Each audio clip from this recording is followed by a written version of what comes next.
Hi friends, welcome back to Moni Spicy Kitchen. இன்னைக்கு நாம என்ன ரெசிபி பார்க்க போறோம்னா ரொம்ப டேஸ்டா நல்ல வறுத்து அரைச்ச உருளைக்கிழங்கு கிரேவி எப்படி செய்யலாம்னு நாங்க பார்க்க போறோம். இது வந்து இட்லி, சப்பாத்தி, தோசை, அப்புறமா சாதம், புலாவ் எல்லாத்துக்குமே ரொம்ப பெர்ஃபெக்ட்டா இருக்கும். நல்ல டேஸ்டா இருக்கும். சோ கண்டிப்பா நீங்க எல்லாரும் இது உங்க வீட்ல ட்ரை பண்ணி பார்க்கலாம். அதுக்கு முன்னாடி நம்ம சேனலுக்கு இப்பதான் ஃபர்ஸ்ட் டைம் வாரீங்கன்னா மறக்காம சப்ஸ்கிரைப் பண்ணிருங்க. அப்படியே கூட இருக்கக்கூடிய பெல் பட்டனையும் பிரஸ் பண்ணுங்க. அப்பதான் நான் போடக்கூடிய நியூ வீடியோஸ் உங்களுக்கு நோட்டிபிகேஷனா வரும்.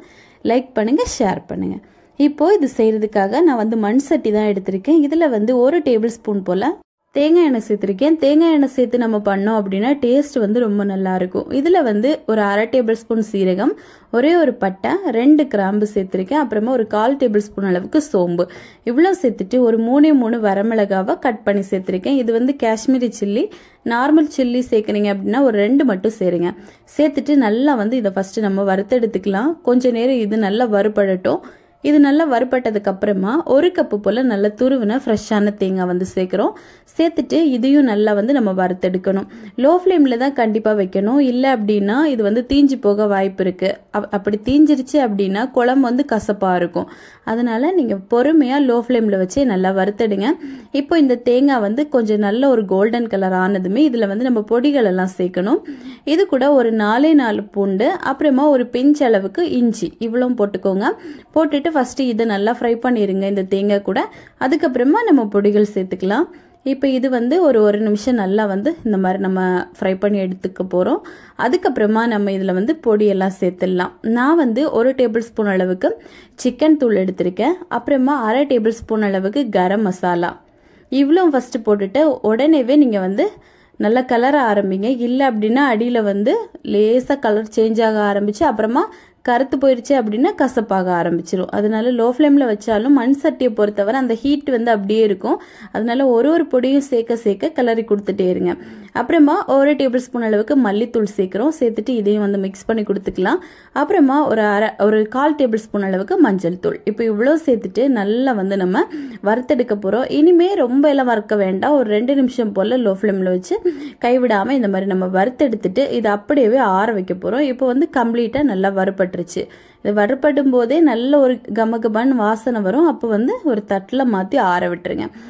ஆறுனதை ஒரு மிக்சி ஜார்ல சேர்த்து கொஞ்சமா இது கூடவே தண்ணியும் சேர்த்து நல்ல பேஸ்டா வந்து அரைச்சி எடுக்க போறோம். நீங்க தண்ணி விட்டு அரைச்சாலும் ஓகே தான். இல்லை அப்படின்னா பவுடர் பண்ணி எடுத்துட்டீங்க அப்படின்னாலும் நல்லா வரும். இப்போ இந்த அளவுக்கு நல்லா நைஸா வந்து நம்ம அரைச்சி எடுக்கணும். இப்போ பேஸ்ட் ரெடி. இனிமேல் குழம்பு ரெடி பண்ணிக்கலாம். இதுக்காக அதே மண் சட்டியில ஒரு 2 3 டேபிள் ஸ்பூன் போல தேங்காய் எண்ணெய் தான் சேர்த்திருக்கேன். நீங்க நார்மல் ஆயில்ல கூட பண்ணலாம். இப்போ இதுல ஒரு 2 உருளைக்கிழங்க தோல் சீவிட்டு இந்த மாதிரி குட்டி பீஸா கட் பண்ணி வச்சிருக்கேன். அதை சேர்த்துக்கலாம். சேர்த்துட்டு இந்த எண்ணெயிலே பாத்தீங்கன்னா ஃபர்ஸ்ட் நல்லா ஃப்ரை பண்ணுங்க. இந்த மாதிரி நம்ம செய்யும் போது இந்த குழம்பு வந்து நல்லா டேஸ்டா இருக்கும். உருளைக்கிழங்கும் சாப்பிட வந்து கொஞ்சம் நல்ல ஒரு டேஸ்ட் கொடுக்கும். அதனால ஃபர்ஸ்ட் நம்ம எண்ணெயில இந்த மாதிரி நல்லா வந்து இதை வறுத்தெடுக்கணும். ஒரு 1/4 வசி குக் ஆகட்டும். அதுக்கப்புறமா இதுல 2 பச்சை மிளகாய், ஒரு பெரிய வெங்காயம், இதை வந்து நீளவாக்கில் கட் பண்ணியிருக்கேன். அதை சேர்த்துக்கலாம். அப்புறமா கொஞ்சமா கருவேப்பிலையும் சேர்த்துட்டு இதை வந்து நல்லா வதக்கி எடுத்துக்கோங்க. இப்போ இந்த பச்சை மிளகாய் அப்புறமா இந்த வெங்காயம் எல்லாமே பார்த்தீங்கன்னா இந்த எண்ணெயில வந்து கொஞ்சம் நல்லா வதங்கணும். அது வரைக்கும் நம்ம நல்லா மிக்ஸ் பண்ணி கொடுத்துட்டே இருக்கணும்.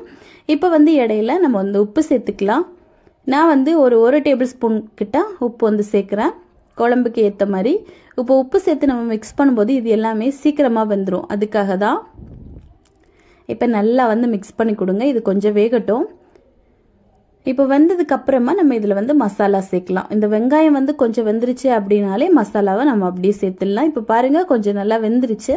இப்போ அரைச்சி வச்சிருக்கக்கூடிய அந்த மசாலாவை சேர்த்துட்டு இந்த மிக்சி ஜார் அலசி 1 கப்பு போல தண்ணியும் சேர்த்துக்கோங்க. சேர்த்துட்டு நான் வந்து ஒரு 1/2 கப்பு கூட வந்து தண்ணி சேர்க்க போறேன். இப்போ சேர்த்தாச்சு. சேர்த்துட்டு இதை நல்லா கலந்து வச்சுட்டு நம்ம லோ ஃப்ளேம்ல வச்சு இதை நல்லா குக் பண்ண போறோம். நம்ம வந்து இப்போ வச்சிருக்கக்கூடிய இந்த அளவுலேருந்து இது வத்தி ஒரு பகுதி அளவா மாறணும். அது வரைக்கும் நல்லா வந்து நம்ம கிளறி கொடுத்துட்டே இருக்கணும். வேக வைக்கும் போது எடையா வந்து இந்த மாதிரி கிளறி கொடுங்க. இது ஒரு 10 நிமிஷம் நல்லா வேகட்டும். இப்போ பாருங்க ஒரு 10 நிமிஷம் ஆயிடுச்சு. நல்லா கொதிச்சு சுருண்டு வந்திருக்கு. எனக்கு வந்து இந்த ஸ்டேஜ் அப்படிங்கிறது பர்ஃபெக்டா இருக்குது. நான் வந்து இன்னைக்கு இட்லிக்கு தான் எடுத்திருக்கேன். உங்களுக்கு இன்னும் தேவைப்பட்டா வத்த வச்சு நல்ல கிரேவி மாதிரி எடுக்கலாம். ரொம்ப டேஸ்டா நல்ல வாசனையா இருக்கும். ஸோ கண்டிப்பா நீங்களும் இது உங்க வீட்டில் ட்ரை பண்ணி பாருங்க. ட்ரை பண்ணி பார்த்துட்டு எப்படி வந்துச்சுன்னு மறக்காம கமெண்ட் பண்ணுங்க. இதே மாதிரி இன்னும் நிறைய ரெசிபிஸ் வேணும்னு நினச்சிங்கன்னா மோனி ஸ்பைசி கிச்சன் சேனலை சப்ஸ்கிரைப் பண்ணி வச்சுக்கோங்க. லைக் பண்ணுங்கள், ஷேர் பண்ணுங்கள். நெக்ஸ்ட் இன்னொரு வீடியோவில் உங்களை சந்திக்கும் வரை டேக் கேர், பாய்.